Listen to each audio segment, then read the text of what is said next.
ડીસા શહેર pickup association દ્વારા બગીચા પાસે છાસ વિતરણ કેમ્પનું આયોજન કરવામાં આવ્યું। ઉનાળાની ઋતુમાં કાળઝાળ ગરમી પડી રહી છે ત્યારે ડીસા પિકઅપ એસોસિએશન દ્વારા છાસ વિતરણનું સુંદર આયોજન કરવામાં આવ્યું છે।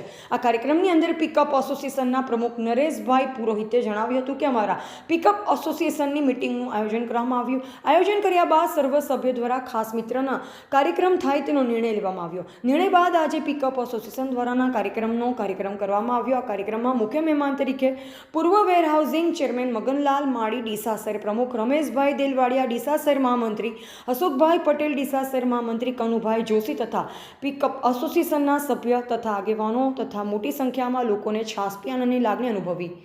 Reporter Ragesh Thakkar, DT news live 24, Deesa, Banaskantha.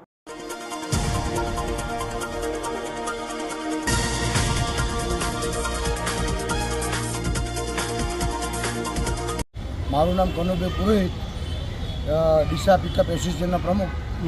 આપણે જે ઉનાળાની ઋતુ હોવાથી આજે અમારા એસોસિએશન દ્વારા મિટિંગમાં નિર્ણય લેવાયો કે આપણે કાળઝાળ ગરમીમાં લોકોને રાહત મળે એવું કાર્ય કરીએ। એટલે અમે પછી એવો વિચાર કરી અને કમિટી મિટિંગ બેસાડીને અને પછી અમારે કમિટીમાં એવો નિર્ણય લેવાયો કે આપણે છાશનું વિતરણ કરીએ અને આજે લોકોએ ખૂબ છાશ પીધી અને આમ સારું એવી ગરમીમાં રાહત મળે એવું કાર્ય અમે કર્યું છે।